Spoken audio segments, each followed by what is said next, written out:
brought to you by Silver Pumps. Top quality और consistent performance के लिए सिर्फ सिल्वर पंप्स नाम याद रखना। वो नेता कौन? कांग्रेस के तमाम नेता मेरे विरोधी हैं। तमाम नेता कांग्रेस के मैंने पायलट को मदद की मुख्यमंत्री बनाने के लिए, और दूसरा जब सरकार गिर रही थी, आपको पता है सारी बात है, 3 बार मैंने मदद की। तो वो कोई मेरे साथ थोड़ी है। अशोक गहलोत थोड़ी चाहता हनुमान बेनीवाल आगे बढ़े। कौन चाहेगा? कांग्रेस क्यों चाहेगी मुझे? कांग्रेस किसी ईमानदार व्यक्ति को आगे बढ़ता हुआ देखना क्यों चाहेगी?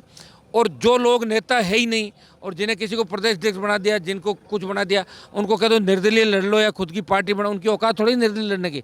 5000 वोट भी नहीं है, इसलिए मेरे से होड़ वो नहीं कर सकते। तमाम कांग्रेस पार्टी के नेता भारतीय जनता पार्टी की गोदी में बैठे हैं और अमित शाह से टाइम लेने के लिए कोठी बंगला और सुरक्षा के लिए वहाँ दर दर की ठोकरें खा रहे हैं अमित शाह के घर के बाहर। तमाम नेता जो कांग्रेस पार्टी के, जिनका उनको कहो पार्टी बनाओ ना, पायलट साहब को कह दो पार्टी बना लो, लड़ लो, पता लग जाएगा पायलट साहब कितने बड़े नेता है। अशोक गहलोत तो कहो पार्टी बना के लड़ ले, ये जो रुमाल हिला रहा है इसको क्या पार्टी बना के लड़, 3000 वोट ले लेगा क्या? की बैठक में सुबह मैराथन बैठक शुरू हुई थी 11 बजे और 10 घंटे से बैठक चल रही थी। किन किन मुद्दों पर चर्चा हुई? क्या लगता है कि जन समस्याओं का अंबार ज़्यादा था या फिर आपने महसूस किया कि कितनी समस्या यहाँ पर थी आज? देखिए, ये सौभाग्य मुझे ही प्राप्त हुआ कि डीडवाना कुचामन नया जिला जो बना है, उसके बाद पहली दिशा की जो मीटिंग है वो मैंने एज ए सांसद यहाँ पर ली। और इसके अंदर 5 जो विधानसभा क्षेत्र है वो नागौर लोकसभा के अंदर आते हैं।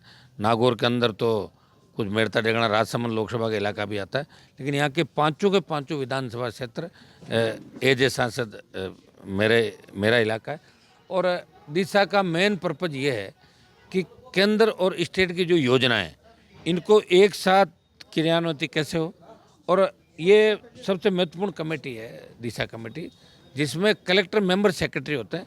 और आजकल जब हम लोग वहाँ चुन के गए, हमने खूब प्रयास किया कि भाई सांसद की गतिविधियाँ कैसे बढ़े, सांसद और ज़्यादा एक्टिव सांसद को कैसे किया जाए।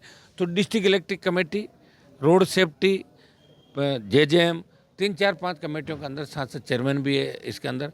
और दिशा में करीब जितने भी डिपार्टमेंट थे केंद्र के और स्टेट के, उन सबको हमने आमंत्रित किया। 2-4 लोग नहीं आए थे, उनको हमने नोटिस भी इशू किया, कुछ के खिलाफ कार्रवाई की, कुछ के खिलाफ लिखा। कानून व्यवस्था को लेकर एसपी भी यहाँ लंबे समय तक 10 घंटे यहाँ मौजूद रहे। और तमाम जो अधिकारीगण थे सारे एसडीओज को यहाँ बुलाया। और हमारा मकसद ये था कि डीडवाना कुचामन जो नया जिला बना है, यह अंतिम छोर पे बैठे व्यक्ति को न्याय कैसे मिले। पानी, बिजली, सड़क, स्कूल और रोजगार, ये प्रमुख मुद्दे यहाँ के थे। और कनेक्टिविटी, हमारी रेल की कैसे कनेक्टिविटी ज़्यादा इस क्षेत्र के अंदर जोड़े। दूसरा, हमारा दूर संचार से हम कैसे इसको जोड़ें। तो समय समय भी ये कमेटियाँ भी बनी हैं जिनका चेयरमैन भी एमपी होता है केंद्र की योजनाओं का, तो वहाँ तो हम कर ही रहे हैं। लेकिन ये एक ऐसा प्लेटफॉर्म है जिसमें हम सारे लोग मिलके इस ज़िले को, और जो दूसरे मामले आम आदमी के जो वहाँ नहीं पहुँच पाता किसी न किसी कारण से, कई जगह ये स्थिति होती है कि सत्ता पक्ष का विधायक होता है, उसकी जो सामने वाली पार्टी का व्यक्ति होता है उसकी कोई नहीं सुनता। तो ऐसे मामले दिशा की बैठक में आते हैं और उनका समाधान भी हम हाथों हाथ करते हैं। आज की बैठक बहुत ऐतिहासिक रही। 10 घंटे के करीब ये बैठक चली दिशा की, और बहुत से मामलों का हमने इसमें हल भी निकाला। और जो बच गए, हर 3 महीने में हम बैठक कर सकते हैं दिशा की। तो अगली बैठक जो अप्रैल के अंदर होगी, उसमें इस अनुपालना के लिए भी हमने निर्देशित कर दिया। 2-3 दिन के अंदर मिनट जारी हो जाएंगे और 15 दिन के अंदर अनुपालना रिपोर्ट भी मंगा लेंगे। कुछ सड़कों की गुणवत्ता की बात थी, प्रधानमंत्री ग्राम सड़क योजना की जो 15 सड़क यहाँ बन रही है, उन सब की जांच के लिए एडीएम की अध्यक्षता में कमेटी बनाई। कई मामले महत्वपूर्ण थे जिन मामलों को यहाँ पर गति मिली। और मैं मेंबर जितने भी दिशा के नए बने उनको धन्यवाद दूंगा। उन एक से बढ़ के एक उन्होंने मामले भी रखे और उनको हमने हल भी करवाया। देखिए, आप राष्ट्रीय लोकतांत्रिक पार्टी के संयोजक हैं, अध्यक्ष हैं, सांसद भी हैं, लेकिन केंद्र में तालमेल आपकी पार्टी के साथ में नहीं है। भाजपा की सरकार है, राजस्थान में भी भाजपा की सरकार है, यहाँ पर आपका एक विधायक भी नहीं है। तो कहीं तालमेल में प्रशासन के साथ में आपका कैसा रहता है? काम होने में कहाँ कोई रुकावट आती है? मेरे काम तो होते ही रहते हैं। मैं तो हमेशा, मेरी कहीं रहा ही नहीं। मैं तो हमेशा जब से आया हूँ तब तक कभी सरकार किसी की, कभी मेरी तो सरकार कभी आई नहीं, और न मैं सरकार में आया। मेरा मकसद था कि मैं राजस्थान के जवान किसानों को मजबूत करूं, इनको जागरूक करके सत्ता पे इनका कब्जा कैसे हो, शोषित, पीड़ित, दलित और अल्पसंख्यक हमारा किसान वर्ग का प्रयास कर रहा हूं। आप जानते हो, देश जब आज़ाद हुआ था कितने साल लगे थे आज़ादी के, 150 साल से ज़्यादा का समय लगा। बहुत से क्रांतिकारियों ने अपने प्राण न्यौछावर किए, तब देश को आज़ादी मिली थी। एक दिन में सत्ता हासिल नहीं होती। और मेरे से पहले राजस्थान में किसी नौजवान ने प्रयास भी नहीं किया कि पार्टी बना के और राजस्थान को जगाने के निकले। हुंकार के माध्यम से मैंने लड़ाई लड़ी, प्रयास किया, और उसका परिणाम ये है कि आज 10 घंटे बाद भी देख रहे हो कितने लोग उम्मीद से हनुमान बेनीवाल से मिलने के लिए, कागज़ देने के लिए, और मेरे को कागज़ देने के बाद वो कहते हैं कि अब हमारा काम हो गया, आपको हमने कागज़ दे दिया। इतना बड़ा भरोसा जो राजस्थान की जनता का मैंने जीता, राजस्थान के सर्व समाज का जीता, मेरे लिए सौभाग्य की बात है। 6 बार राजस्थान नागौर की जनता ने मुझे अल्प समय में 4 बार MLA, 2 बार MP, छोटे भाई को पिताजी विधायक बने, तो 16 चुनाव हमने लड़े और 9-10 चुनाव हम जीत गए नागौर के अंदर। शायद बहुत कम परिवार राजस्थान या जिले में ऐसे होंगे जो लगातार इतने समय से राजनीति के अंदर रह के, और हमारे में बदलाव आप कुछ भी नहीं देखोगे। अभी भी जो खींवसर का उपचुनाव था, वोट हमारा बढ़ा, कांग्रेस BJP को एक कर दिया। तमाम जो प्रदेश में घराने थे जो किसान राजनीति के नाम से किसान को बेच रहे थे समय समय पे, इनको किसानों को पढ़ने नहीं दिया, जागरूक नहीं किया, संघर्ष नहीं करने दिया, इनको न कोई रोजगार के साधन, तो तमाम घराने कहीं न कहीं सड़कों पर आपको दिख जाएंगे। पहले शादी ब्याह में बुलाने से नहीं जाते थे, पहले मिलते नहीं थे, आज देखो गली गली घूम रहे हैं। तो हनुमान बेनीवाल के संघर्ष का परिणाम है कि नौजवानों को एक मैंने दिशा दी और एक लक्ष्य दिया कि हमें सत्ता प्राप्ति किस हिसाब से, सेवा के माध्यम से हमें सत्ता प्राप्ति करनी है। समय लग सकता है। कई लोग ये भी कह रहे हैं कि हनुमान जी तो खींवसर में हार गए। हनुमान जी तो शुरुआत ही 0 से करी थी। मेरे सामने कांग्रेस BJP कितने बड़े हिमालय की तरह दोनों खड़े थे।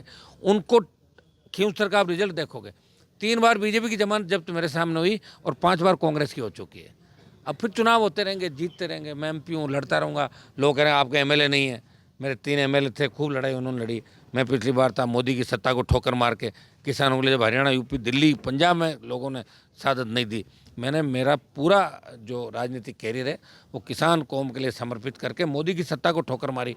अब की बार इंडिया अलायंस के साथ आया, 11 के साथ गया, और आगे फिर मैं लड़ता रहूँगा। और निश्चित लेकिन आम आदमी, गरीब आदमी की चलेगी। और नागौर में किसी भी प्रशासनिक अधिकारी को यहाँ मतलब जनता पे, किसान पे, दलित पे, शोषित पे अत्याचार नहीं करने देंगे, चाहे वो कितने बड़े नेता की वरदस्त लेके यहाँ पोस्टिंग करा के इस संसदीय क्षेत्र के अंदर आया हो। आपके विरोधी कहते हैं कि हनुमान बेनीवाल बिना सहारे के नहीं चलता, बैसाखी से चलते हैं। पहले BJP का सहारा था, फिर कांग्रेस का सहारा आया, अब आपने कांग्रेस का भी साथ दिल्ली में छोड़ दिया और आप पार्टी के समर्थन में आ गए, तो अगला पड़ाव क्या होगा? आप पार्टी के समर्थन नहीं है। मेरी एक आदत है, मेरे से कोई भी मदद मांगता है ना, उसको मैं मदद करता हूँ। और मैं बैसाखी के साथ नहीं चलता। 13 में MLA निर्दलीय बना था और 18 में पार्टी बना के राजस्थान में पहली पार्टी बनाई और 3 MLA मेरे आए। और पार्टी बनाने के बाद पूरे राजस्थान के अंदर उपचुनाव लड़ाए और उपचुनाव में तमाम जगह, कई जगह सेकंड रहा, कई जगह अच्छी स्थितियाँ रही, लड़ता रहा। हाँ, राजस्थान प्रांत के लोग कमज़ोर है, इसमें कोई दो राय नहीं कि राजस्थान के लोगों ने लड़ना नहीं सीखा। हिस्ट्री भी राजस्थान की जो है उसमें ज़्यादा संघर्ष आपको दिखाई नहीं देगा। जो हिस्ट्री लिखी गई है उसको अगर देखोगे नज़दीक से तो आपको नज़र आएगा कि लोगों ने गुलामी और अधीनता जल्दी स्वीकार करी है। बहुत कम योद्धा हुए थे, महाराजा सूरजमल या एक महाराणा प्रताप को छोड़ दें तो मेरे हिसाब ज़्यादातर जो योद्धा थे उन्होंने संधि समझौते किए राजस्थान का। इसलिए राजस्थान में परिवर्तन में मुझे समय ज़रूर लगेगा, लेकिन राजस्थान में परिवर्तन भी करूँगा। जो लोग कह रहे हैं वो तो कहते ही हैं, उनकी औकात क्या है? जो कह रहे हैं उनकी औकात क्या है? बिना पार्टी के 5000 की औकात नहीं उनकी, खुद निर्दलीय खड़े हो जाए तो। पार्टी बना के लड़ना, मोदी के खिलाफ ताल ठोकना और केजरीवाल को इस शर्त पे समर्थन देना कि BJP को रोकूंगा चाहे केजरीवाल के साथ जाना पड़े, ये लक्ष्य है मेरा। तो लक्ष्य के हिसाब से चलता हूँ मैं। नहीं, राजस्थान की राजनीति में बड़ा बदलाव होने जा रहा है। लोग कह रहे हैं कि मंत्रिमंडल में बदलाव होगा। सेंटर में भाजपा में राष्ट्रीय अध्यक्ष को लेकर बात चल रही है कि वसुंधरा जी को राष्ट्रीय अध्यक्ष बनाया जाए। अपने काम में इन चीज़ों से क्या करना, मेरा मकसद दूसरा है। मेरा मकसद है कि राष्ट्रीय लोकतांत्रिक पार्टी राजस्थान में मजबूत हो गए, 2028 में राजस्थान की सत्ता पे कब्जा करे। अभी पंचायत चुनाव आ रहे हैं सामने, तमाम जगह राजस्थान, राष्ट्रीय लोकतांत्रिक पार्टी राजस्थान में पंचायत चुनाव अपने दम और अपने ताकत पर लड़ेगी राजस्थान के। और हम बता देंगे कि हमारे साथ कितने नौजवान हैं, कितने किसान हैं और कितने लोग राजस्थान में RLP को मजबूत करने के लिए खड़े हैं।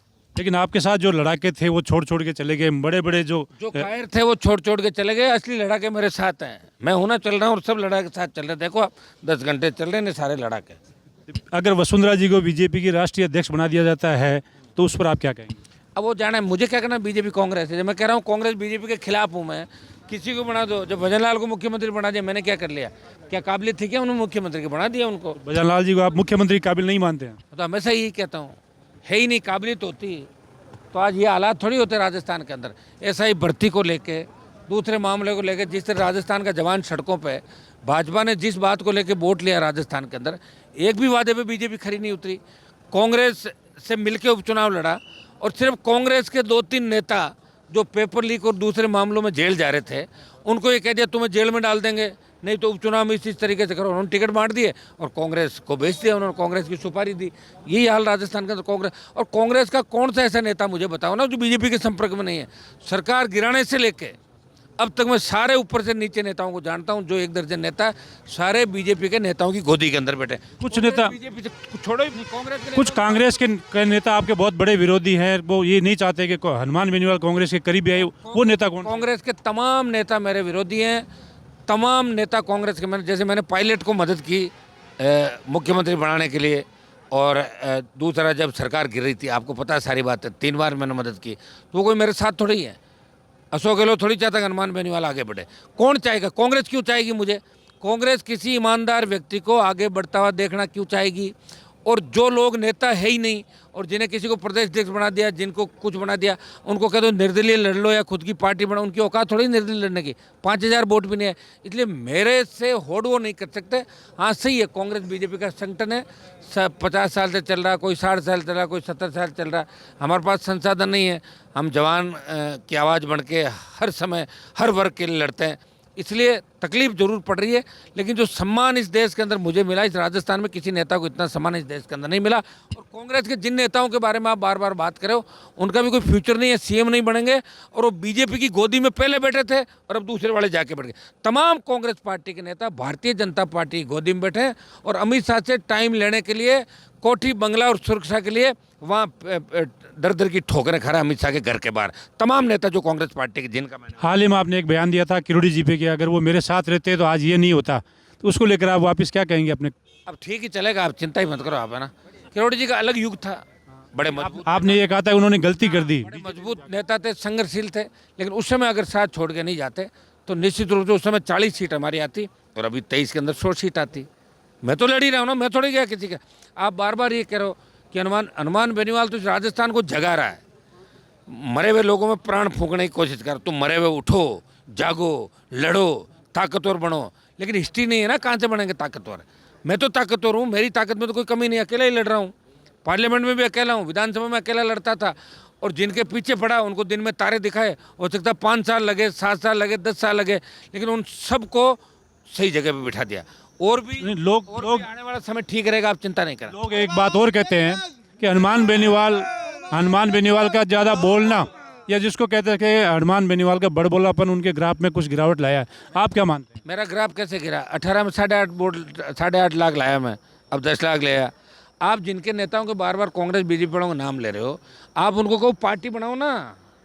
पायलट साहब को कह दो पार्टी बना लो, लड़ लो, पता लग जाएगा पायलट साहब कितने बड़े नेता है। अशोक गहलोत तो कहो पार्टी बना के लड़ ले। ये जो रुमाल हिला रहा है इसको क्या पार्टी बना के लड़, 3000 वोट ले लेगा क्या? भैया पार्टी बना के लड़ना बड़ा मुश्किल है। जिस तरह आपके बड़े चैनलों के बीच यूट्यूब पर की क्या स्थिति होती है आप जानते हो। लड़ रहा हूँ एक कम बात है। मैंने आपको क्या कहा, जब मैं दिल्ली चुन के गया था तब बिहार, यूपी, दिल्ली, पंजाब के सांसद कहते थे कि राजस्थान के सांसद तो यहाँ आते हैं, सो जाते हैं, खाना खा के नींद लेते हैं लोकसभा के अंदर। मैंने देश के अंदर ये कहा, आवाज़ उठाई, 5 साल लड़ा और देश के 25 सांसदों में, देश के 1 सांसद में, देश के 10 सांसदों में हमेशा हनुमान बेनीवाल हर गरीब, अग्निवीर, किसान हर जगह लड़ता हुआ नजर आया और आगे भी लड़ता हुआ नजर आऊँगा। निश्चित रूप से जो लक्ष्य है वो प्राप्त करूँगा। आपने कभी सोचा कि जो नागौर को अपने रिमोट कंट्रोल चलाते थे उन नेताओं की क्या स्थिति होगी? मेरे यहाँ से काम करने वाले लोगों को ले जाकर उनके नारे लगा रहे हैं, क्या स्थिति रहेगी उन लोगों की? बताओ। ऐसे खुश होने को तो कोई खुश हो जाए। लोग आरएलपी के भविष्य को लेकर सवाल कर रहे हैं कि आरएलपी या तो बीजेपी में जाएगी या कांग्रेस में जाएगी, ऐसा लोग मान रहे हैं। लोग तो कुछ भी नहीं मानते, लोग तो रोटी खाते हैं, सो जाते हैं और सुबह काम करते हैं, भूल जाते हैं। लोगों के हिसाब से मैं थोड़ी चलूँगा, मैं मेरे हिसाब से चलूँगा।